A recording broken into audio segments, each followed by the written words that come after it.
Hello friends, स्वागत आहे तुम्हा सर्वांचं एमपीएससी मॅन्युअल चॅनलवर. आणि आजच्या नवीन सेगमेंटला ब्रिक्स सिरीज जी चालू आहे तुमची त्याच्या नवीन सेगमेंटला स्टार्ट करूयात. आपण आज एक क्वेश्चन बघणार आहोत related to BRICS. So question आहे, ब्रिक्स जो आहे हा एक पिलर बनू शकतो इमर्जिंग फेअर पॉलिसेंट्रिक वर्ल्ड ऑर्डरचा. म्हणजे हा एक बहुकेंद्रित जागतिक व्यवस्थेचा आधारस्तंभ असू शकतो किंवा बनू शकतो. तर इन दिस कॉन्टेक्स्ट, ह्या कॉन्टेक्स्ट आपल्याला काय एक्झामाइन करायचं आहे, ब्रिक्स ज्या कंट्रीज आहेत तर त्यांचा रिलिव्हन्स एक्झामाइन करायचा आहे, जेणेकरून आपल्याला एक डेव्हलपिंग नेशन्सचा व्हॉइस जो आहे, डेव्हलपिंग नेशन्सचा जो आवाज आहे त्याला अफोर्ड करू शकतो ब्रिक्स नेशन्स किंवा ब्रिक्स ऍज अ ग्रुपिंग. ठीक आहे, हा तुमचा क्वेश्चन आहे. परत एकदा क्वेश्चन नीट वाचून घ्या, मराठीमध्ये सांगते. ब्रिक्स हा एक उदयोन्मुख बहुकेंद्रित जागतिक व्यवस्थेचा आधारस्तंभ असू शकतो. तर या संदर्भात विकसनशील राष्ट्रांचा आवाज कायम ठेवण्यासाठी ब्रिक्स नेशन्सची जी प्रासंगिकता आहे ती तपासायची आहे किंवा एक्झामाइन करायची आहे. राईट, आय होप तुम्हाला क्वेश्चन समजला असेल. 250 वर्ड्स मध्ये आपल्याला आन्सर राईट करायचं आहे याचं. सो तुमचा अप्रोच काय असणार आहे ह्या क्वेश्चनसाठी, तुम्ही एक रिलिव्हंट डेटा ब्रिक्सची रिलेटेड मेन्शन कराल इंट्रोडक्शन मध्ये, जसं की कधी फॉर्म झाला ब्रिक्स, त्यानंतर किती पर्सेंटेज ऑफ जीडीपी, किती पर्सेंटेज ऑफ पॉप्युलेशन आहे, हे मी तुम्हाला मागच्या व्हिडिओमध्ये सांगितलं आहे. ज्यांनी तो व्हिडिओ बघितला असेल मागचा ब्रिक्सशी रिलेटेड, त्यांना ह्या क्वेश्चनला टॅकल करायला काहीही डिफिकल्टी किंवा काहीही डिफिकल्टी येणार नाही. राईट, सो तुम्ही फर्स्ट इंट्रोडक्शन द्याल अशा प्रकारे की रिलिव्हंट डेटा देऊन ब्रिक्स नेशन्स कोणते कोणते आहेत ते सम रिलिव्हंट डेटा द्याल त्यांच्याशी रिलेटेड. देन तुम्हाला रिलिव्हन्स द्यायचा आहे डेव्हलपिंग नेशन्सचा. राईट, त्याविषयी लिहायचं आहे, तुम्हाला मेन्शन करायचं आहे developing नेशन्सशी related.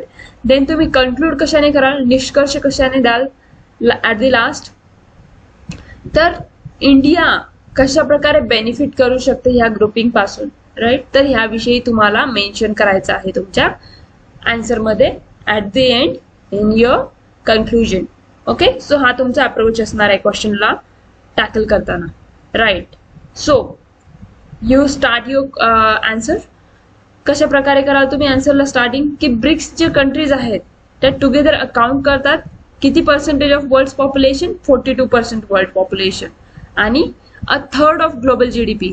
Third of global GDP किती होतं, 33%, आणि 17% ऑफ वर्ल्ड ट्रेडचा शेअर आहे यांच्यामध्ये. ब्रिक्स नेशन्स मध्ये 17% वर्ल्ड ट्रेड होतो. देन 42% वर्ल्डचं पॉप्युलेशन आहे, थर्ड ऑफ वर्ल्ड जीडीपी आहे यांच्यामध्ये. राईट, अशा प्रकारे तुम्ही इंट्रोडक्शन लिहाल. देन ब्रिक्स जे कंट्रीज आहेत त्यांचं एक सायझेबल कॉन्ट्रीब्युशन आहे ग्लोबल ग्रोथमध्ये, ट्रेडमध्ये, इन्व्हेस्टमेंटमध्ये, जे की त्याला एक मेजर इम्पॉर्टंट पिलर ग्लोबल ऑर्डरमध्ये बनवतं. राईट, किंवा एक स्टँड करतं, त्यांचं ग्लोबल इम्पॉर्टंट पिलर आहे म्हणून ब्रिक्स कंट्रीज. ओके, आणि the rising protection of develop nations. Develop नेशनचं जे रायझिंग प्रोटेक्शन आहे, जसं की US in particular the ongoing US China trade war जो आहे तो एक चेंजिंग वर्ल्ड ऑर्डरला दाखवत आहे. राईट, अशा प्रकारे तुम्ही इंट्रोडक्शन लिहाल. देन आता तुम्ही रिलिव्हन्स लिहाल की व्हॉइस ऑफ डेव्हलपिंग नेशन्सला अपहोल्ड करण्यासाठी ब्रिक्स कशा प्रकारे रिलिव्हंट आहे. राईट, ओके, सो फर्स्ट आहे की ग्लोबल इकॉनॉमिक ऑर्डर. राईट, जे ब्रिक्स कंट्रीज आहेत त्यांचे एक शेअर्ड कॉमन ऑब्जेक्टिव्ह आहे. त्यांना काय करायचं आहे, इंटरनॅशनल फिनान्शियल आणि जी मॉनिटरी सिस्टीम आहे त्याला रिफॉर्म करायचं आहे. दॅट्स वाय त्यांनी काय बनवली, न्यू डेव्हलपमेंट बँक. मागच्या व्हिडिओमध्ये देखील आपण ह्याविषयी डिस्कस केलेला आहे. वर्ल्ड बँक तर युनायटेड नेशन्सची आहे, देन IMF देखील. बट आपल्याला हे जे इंटरनॅशनल फिनान्शियल आणि मॉनिटरी सिस्टीम आहे त्यांना रिफॉर्म करायचं आहे. दॅट इज वाय ब्रिक्स नेशन्सचा जो कॉमन ऑब्जेक्टिव्ह जो आहे किंवा शेअर्ड कॉमन ऑब्जेक्टिव्ह जो आहे तो काय आहे की इंटरनॅशनल फिनान्शियल आणि मॉनिटरी सिस्टीम काय करायची आहे, रिफॉर्म करायची आहे.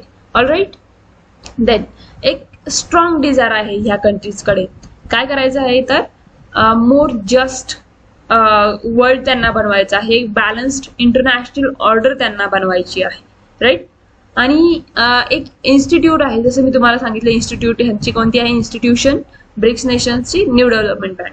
सो त्याचं तुम्ही मेन्शन करा ह्याच्यामध्ये की एक institutions like new development bank, त्यानंतर ब्रिक्स कंटिंजन्सी रिझर्व्ह अरेंजमेंट बद्दल देखील आपण डिस्कस केलं आहे मागच्या व्हिडिओमध्ये.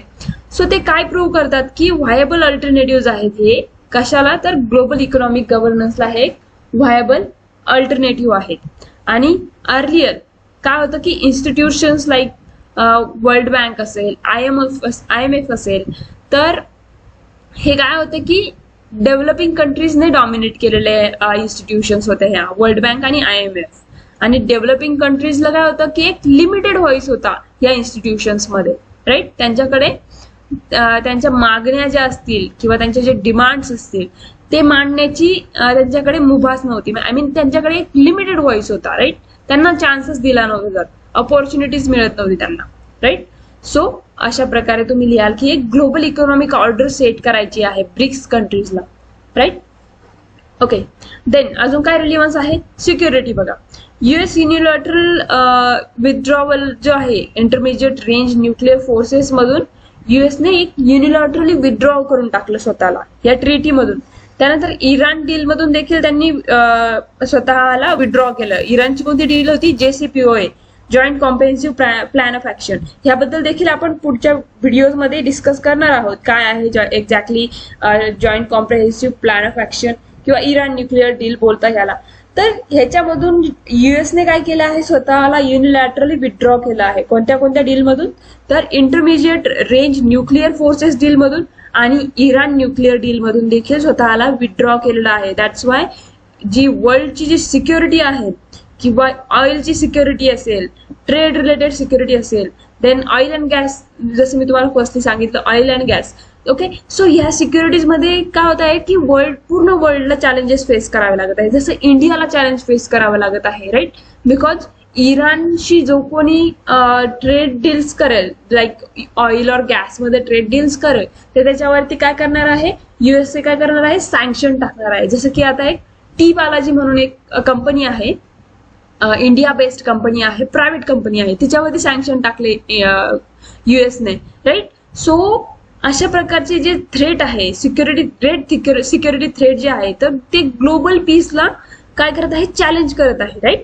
सो युएसने विथड्रॉ केलं आहे इंटरमिजिएट रेंज न्यूक्लिअर फोर्सेस मधून, इराण न्यूक्लिअर डील मधून. सो दॅट्स वाय सिक्युरिटीवरती चॅलेंजेस होतो, राईट. हे तुम्ही लिहा. देन अजून नेक्स्ट तुम्ही काय लिहाल की ब्रिक्स जो आहे एक ग्रुपिंग म्हणून एक सिग्निफिकंट रोल प्ले करू शकतो वर्ल्ड पीसला अश्युअर करण्यासाठी, राईट. पूर्ण वैश्विक शांतता करण्यासाठी. कशा थ्रू, तर dispute resolution through based on the principle of fairness, right. Then अजून एक आपल्याला एक रिलिव्हन्स म्हणून लिहू शकतो आपण की पॉवर्टी रिडक्शन. तर पॉवर्टी रिडक्शन म्हणजे गरिबी आपल्याला कमी करायची आहे. पॉवर्टी म्हणजे एक दरिद्री, राईट. सो ती जी गरिबी आहे ती आपल्याला कमी करायची आहे. जर आपण पूर्ण डिक्शनरी मिनिंग बघितला पॉवर्टीचा तर त्याचा अर्थ होतो दरिद्री, राईट. सो ब्रिक्सचं जे कॉन्ट्रीब्युशन आहे वर्ल्ड पॉवर्टीला रिडक्शन करण्यासाठी हे खूप ह्यूज आहे, राईट. खूप मोठं योगदान आहे ब्रिक्स नेशन्सचं.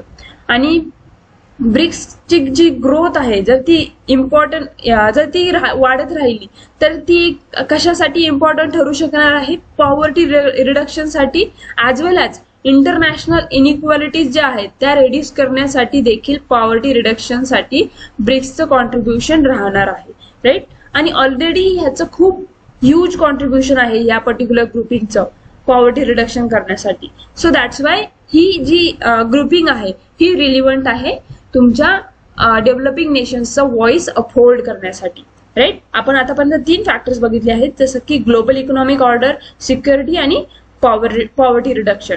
अजून एक 4th फॅक्टर जो आहे तो म्हणजे काय, तर टॅकलिंग क्लायमेट चेंज. बघा, बिकॉज काय होत आहे की जे डेव्हलप नेशन्स आहेत त्यांनी स्वतःची डेव्हलपमेंट करून घेतली आहे, जसं की US किंवा युरोपियन नेशन्स असतील, then UK, France, right, Germany, त्यांनी स्वतःची डेव्हलपमेंट करून घेतली आहे. बिकॉज त्यांनी त्या काळामध्ये ज्यावेळेस त्यांचं कोलोनियलिझम चालू होता इंडियावरती किंवा आफ्रिकन नेशन्स किंवा मालदीव्स किंवा साऊथ एशियन डिफरंट नेशन्स जे असतील त्यांच्यावरती यांचे राज्य जे होते, सपोज UKचे राज्य होते, राईट. तर त्यावेळेस त्यांनी काय की सगळी जी मालमत्ता आहे, राईट, ती स्वतःच्या देशामध्ये त्यांनी करून घेतली होती. आय मीन इम्पोर्ट करून घेतली होती आणि त्यांनी स्वतःचं जे नेशन आहे इंडस्ट्रीयल नेशन करून टाकलं होतं त्यावेळेसच 1940s 1950 मध्येच, राईट. सो ते त्यावेळेसच डेव्हलप नेशन झाले होते पूर्ण वेस्टर्न ज्या कंट्रीज आहेत त्या, राईट. सो आता क्लायमेट चेंज जो आहे ना त्याचा इम्पॅक्ट कोणावरती पडत आहे तर डेव्हलपिंग नेशन्स वरती पडत आहे, जसं की South American, then African nations, then Asian nations, त्याच्यामध्ये इंडिया देखील येतो, पाकिस्तान देखील येतो, राईट. सो दॅट्स वाय पाकिस्तानने सध्या एक मागणी केली होती की आम्हाला एक क्लायमेट रेपरेशन म्हणून जो फंड आहे तो तुम्ही द्या, बिकॉज सध्या पाकिस्तानमध्ये फ्लड आला आहे आणि हे न्यूज पेपरमध्ये देखील होतं की क्लायमेट जो रेपरेशन जे आहे त्याचं फंड जो आहे तो तुम्ही आम्हाला द्या, बिकॉज तुम्ही ज्यावेळेस आमच्यावरती एक कोलोनियल राज्य करत होतात त्यावेळेस तुम्ही पूर्ण जी सामग्री आहे किंवा जी मालमत्ता आहे ती स्वतःच्या देशामध्ये नेऊन तुम्ही स्वतःच्या देशाची डेव्हलपमेंट करून घेतली. बट इंडिया, पाकिस्तान किंवा साऊथ एशियन नेशन्स जे असतील ते त्यांना मागे राहिले आहेत ते सध्या, आणि ते डेव्हलपिंग नेशन्स आहेत सध्या. सो क्लायमेट चेंजचा जो इम्पॅक्ट आहे, फ्लडिंग असतील किंवा ग्लेशियल तुम्ही बोलू शकता की जे वितळत आहे, बर्फ वितळत आहे त्याची जो इम्पॅक्ट आहे, किंवा समुद्र सपाटीची जी वाढती रेंज जी आहे, राईट. सो अशा प्रकारचे जे प्रॉब्लेम्स आहेत ते फक्त डेव्हलपिंग नेशन्सलाच, आय मीन असं नाही बोलू शकत की फक्त डेव्हलपिंग नेशन्सला, बट मोस्ट प्रोबेबली डेव्हलपिंग नेशन्सला फेस करावे लागत आहेत. So tackling climate change, I am sorry मी ह्याबद्दल तुमचा खूप मोठा टायमिंग घेतला या पर्टिक्युलर टॉपिकला डिस्कस करताना, बट खूप इम्पॉर्टंट टॉपिक आहे हा, I mean tackling climate change, right. यावरती देखील तुमचे जे लेक्चर्स आहेत हे होणार आहेत. So you just stay tuned with us. So हे तुम्ही लिहू शकता की जो ग्लोबल साऊथ आहे ना त्यांचा एक पर्टिक्युलर कन्सर्न आहे की तो म्हणजे क्लायमेट चेंजला टॅकल करण्याचा. सो हा एक प्लॅटफॉर्म म्हणून प्रोव्हाइड करतो, ब्रिक्स जो ग्रुपिंग आहे हा एक प्लॅटफॉर्म म्हणून प्रोव्हाइड करतो मेजर डेव्हलपिंग कंट्रीजला to arrive at a workable solution to achieve sustainable development. Sustainable development achieve करण्यासाठी टॅकलिंग क्लायमेट चेंज साठी डेव्हलपिंग कंट्रीजचा जो वर्केबल सोल्युशन म्हणून काय प्लॅटफॉर्म आहे तर तो आहे ब्रिक्स, राईट. हे तुम्ही लिहू शकता. आणि जो इम्पॅक्ट आहे ग्लोबल वॉर्मिंगचा, हार्मफुल इम्पॅक्ट आहे, त्याला देखील काउंटर करण्यासाठी एकच प्लॅटफॉर्म आहे तो म्हणजे ब्रिक्स, राईट. आणि अजून काय आहे, डेमोक्रेटायझेशन ऑफ इन्स्टिट्यूशन, हे एक रिलिव्हन्स मध्ये तुम्ही लिहू शकता फॅक्टरमध्ये की विथ 2 परमनंट मेंबर्स, रशिया आणि चायना, हे युनायटेड नेशन्स सिक्युरिटी काउन्सिलचे 2 परमनंट मेंबर आहेत. आणि हेच कशाचे मेंबर आहेत तर आपल्या ब्रिक्स ग्रुपिंगचे देखील मेंबर आहेत, राईट.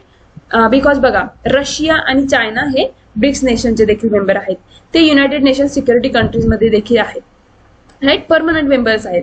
सो हे ज्यावेळेस ब्रिक्स ग्रुपिंग मध्ये असतील तर त्यावेळेस ग्लोबल साऊथचा जो व्हॉइस जो आहे तो रेज करण्यासाठी हे एक पोटेन्शियल ठरू शकणार आहे आपल्याला इन द इंटरनॅशनल प्लॅटफॉर्म, जसं की युनायटेड नेशन्स सिक्युरिटी काउन्सिल, त्यानंतर वर्ल्ड ट्रेड ऑर्गनायझेशन एक्सेट्रा, असं तुम्ही लिहायचं आहे, राईट. देन आता कन्क्लूड कशा प्रकारे कराल तुम्ही तुमच्या आन्सरला. ब्रिक्स जो आहे ना हा एक it can contribute significantly in maintaining international stability, म्हणजे इंटरनॅशनल स्टॅबिलिटी मेंटेन करण्यासाठी ब्रिक्स काय करणार आहे, सिग्निफिकंटली कॉन्ट्रीब्युट करणार आहे आणि कॉन्ट्रीब्युट करू शकतो. सो अजून काय करू शकतं, ग्लोबल इकॉनॉमिक ग्रोथ जी आहे ना तिला इन्श्युअर करू शकतं. देन युनायटेड सेंटरचं जे मल्टीपोलर वर्ल्ड जे आहे ते मल्टीपोलर वर्ल्डचं जे युनायटेड सेंटर आहे ते देखील ब्रिक्स बनवू शकतं, राईट. आणि बनत आहे आता सध्या मल्टीपोलर वर्ल्डचं युनायटेड सेंटर बनत आहे ब्रिक्स. आणि इंडियाने काय रिअलाइज केलं पाहिजे की हा जो प्लॅटफॉर्म आहे ब्रिक्स तर त्याच्यामध्ये जिओ पॉलिटिकल इंटरेस्ट देखील आहेत, जसे की strategic balancing with US, Russia आणि चायना यांचे ऍक्सेस देखील आहे, राईट. आणि इकॉनॉमिक इंटरेस्ट देखील आहेत, जसं की मी तुम्हाला सांगितलं न्यू डेव्हलपमेंट बँक बनलेली आहे, राईट. तर त्याच्या थ्रू इकॉनॉमिक इंटरेस्ट देखील आहेत through boosting trade and investment. आपल्याला ट्रेड आणि इन्व्हेस्टमेंट बूस्ट करण्यासाठी हे इकॉनॉमिक इंटरेस्ट देखील आहेत, राईट.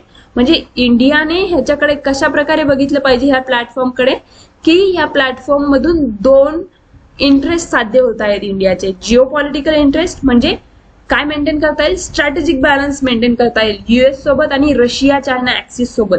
त्याच प्रकारे इकॉनॉमिक इंटरेस्ट देखील साध्य होणार आहेत आपल्याला ट्रेड आणि इन्व्हेस्टमेंट बूस्ट करण्यासाठी new development bank through. All right, तर अशा प्रकारे तुम्ही कन्क्लूड करायचं आहे तुमचं आन्सर. ओके, आय होप की तुम्हाला हे आन्सर कळलं असेल. बघा, स्टार्टिंगला आपण काय लिहिलं की ब्रिक्स बद्दल एक इंट्रोडक्टरी स्टेटमेंट आपण लिहिलं, त्यानंतर डेव्हलपिंग नेशन्सचा रिलिव्हन्स लिहिला, राईट. देन कन्क्लूड केलं की इंडिया कशा प्रकारे बेनिफिट करू शकतं, राईट. आय होप की तुम्हाला हे आन्सर समजलं असेल, आणि ज्यांना कुणाला समजलं असेल त्यांनी प्लीज कमेंट बॉक्समध्ये मला कमेंट करून सांगा की अजून तुम्ही काय एक्सपेक्ट करू शकता ह्या पर्टिक्युलर आमच्या इनिशिएटिव्ह थ्रू, तुम्हाला काय एक्सपेक्टेशन्स आहेत. All right, so I hope you found this video informative. Thank you so much for watching. All the best.